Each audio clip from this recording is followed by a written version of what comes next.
Syria का युद्ध लंबा चलेगा, इस बात की गारंटी बशर अल असद ने दे दी। जुलानी भी तैयार हैं और नेतन्याहू के बाद अब ईरान ने भी बहुत बड़ी वार्निंग जारी की है।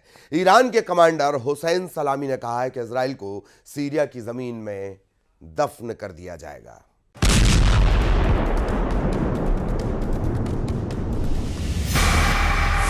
ये धमाके बता रहे हैं कि अगर किसी को गलत फहमी है कि सीरिया में युद्ध खत्म हो गया है तो वो गलत है।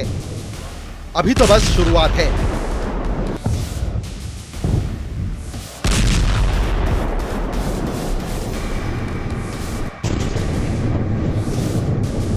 क्योंकि ये धमाके इशारा कर रहे हैं जल्द होने वाले विश्व युद्ध की तरफ।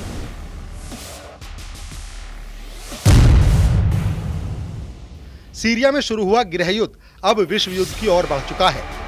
इजराइल, ईरान से लेकर रूस और अमेरिका तक सभी इस युद्ध का हिस्सा बन चुके हैं और सीरिया में बमबारी कर रहे हैं। सीरिया पर अपना हक जमाने की कोशिश कर रहे हैं और कमांडर जुलानी अपने ही बनाए जाल में फंसते नजर आ रहे हैं। ये धमाका सीरिया की राजधानी दमिश्क से 250 किलोमीटर दूर तारतूस में हुआ। तारतूस वो जगह है जहां रूस के पास एक मिलिट्री अड्डा है।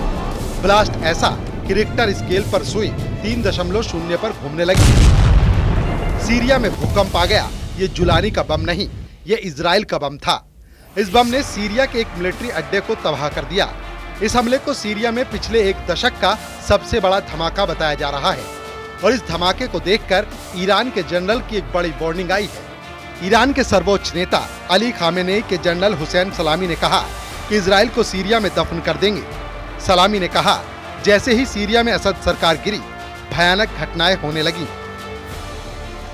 इजराइल को भारी कीमत चुकानी पड़ेगी। उन्हें सीरिया की जमीन में दफनाया जाएगा, लेकिन इसमें कुछ वक्त लगेगा। इस वक्त सीरिया के आसमान में इजराइल की एयरफोर्स बहुत एक्टिव है।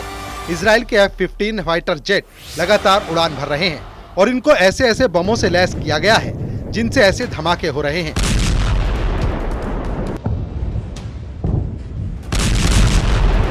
सीरिया की सेना को मिट्टी में मिलाने वाले इजराइल अटैक ने तेहरान तक दहशत फैला दी है। इन हमलों पर जुलानी की भी मुहर लग चुकी है, क्योंकि जुलानी ने न इसका विरोध किया और न ही इजराइल से युद्ध करने की ख्वाहिश जाहिर की, बल्कि ईरान और हिजबुल्लाह को अपना बड़ा दुश्मन बता दिया है। इजराइल के इन धमाकों के साथ सीरिया में जुलानी का ऐसा तूफान आया कि उस तूफान में न सिर्फ बशर अल असद की सरकार उड़ी, बल्कि असद की मदद करने वाले पुतिन और खामेनेई का मजबूत खूंटा भी उखड़ गया। जुलानी ने सीरिया में ऐसा जाल फैलाया कि इस जाल में फंसे रूस और ईरान की सेना को सीरिया से भागना पड़ा। जुलानी का जाल बुनने वाले तुर्की और इजराइल इस वक्त बहुत खुश हैं।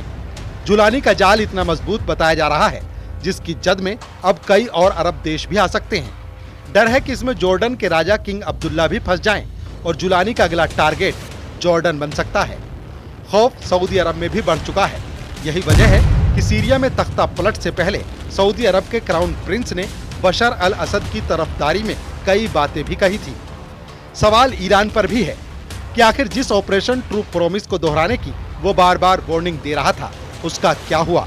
खामेनेई और उनके जनरल इस बात से बहुत ज्यादा बेचैन हैं कि सीरिया उनके हाथ से निकल गया। बशर अल असद की सरकार ढह गई और अब उस जुलानी का सीरिया पर कब्जा हो चुका है, जो कभी ISIS और अल-कायदा का टॉप का आतंकी था और अब इजराइल और तुर्की के इशारों पर खेल रहा है। नेतन्याहू ईरान के इस दावे की तरफ भी इशारा कर चुके हैं। इधर बेन्यामिन नेतन्याहू भी दो बात कह चुके हैं। पहली ये कि इजराइल अब जुलानी की सरकार के साथ संबंध बनाना चाहता है। दूसरी बात ये कि बशर अल असद की सरकार इसलिए गिरी क्योंकि इजराइल ने हिजबुल्लाह और ईरान के खिलाफ एक्शन लिया। खामेनेई जानते हैं कि अब नेतन्याहू ने ईरान के साथ नया माइंड गेम खेलना शुरू कर दिया है। सीरिया के बाद नेतन्याहू ने खामेनेई का तख्ता पलट करने का सिग्नल दे दिया है, जिसके बाद ईरान ने ट्रिगर दबा दिया है। खामेनेई अपने जनरलों और सलाहकारों के साथ लगातार मीटिंग कर रहे हैं और फिर रेवोल्यूशनरी गार्ड्स के जनरल हुसैनी सलामी की तरफ से ऐसा बयान आया कि ईरान अब इजराइल को सीरिया में दफन कर देगा। वैसे इस वक्त पश्चिमी एशिया की एक तस्वीर ये भी है कि इजराइल लगातार फिलिस्तीन की आज़ादी को गाजा में दफन कर रहा है। खंडहर बन चुका गाजा लगातार सैकड़ों इंसानों की मौत का गवाह बन रहा है। लाखों लोग भूख से परेशान हैं। गाजा में अंतर्राष्ट्रीय मदद पहुंचना बेहद मुश्किल हो गया है। गाजा में जारी हुए ताज़ा आंकड़े बताते हैं कि अब तक इजराइल की बमबारी में 45,000 लोगों की मौत हो चुकी है वहीं गाजा में अब तक 1,70,000 लोग घायल हो चुके हैं। इन दोनों आंकड़ों में महिलाओं और बच्चों की तादाद आधे से ज्यादा है। गाजा में बमबारी लेबनान से होकर सीरिया में तख्ता पलट तक पहुंची और अब नेतन्याहू ने सीरिया में गोलान की पहाड़ियों पर कब्जा करके बता दिया है कि इजराइल किसी कीमत पर पीछे नहीं हटेगा, फिर चाहे उनका दुश्मन बेरूत में बैठा हो, दमिश्क में बैठा हो या फिर तेहरान से ईरान के ऑपरेशन चला रहा हो। इसीलिए तारतूस का धमाका बहुत खतरनाक बताया जा रहा है।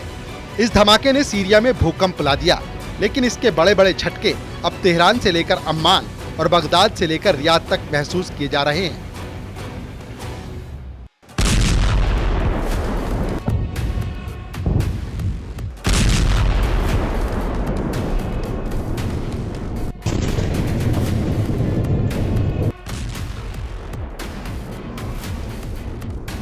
दिसंबर का महीना सीरिया के बाद कहां उलटफेर करेगा और इसमें जुलानी के साथ नेतन्याहू की क्या भूमिका होगी, इस पर सबसे पैनी नजर खामेनेई के साथ साथ रूस के राष्ट्रपति व्लादिमीर पुतिन ने भी बनाई हुई है।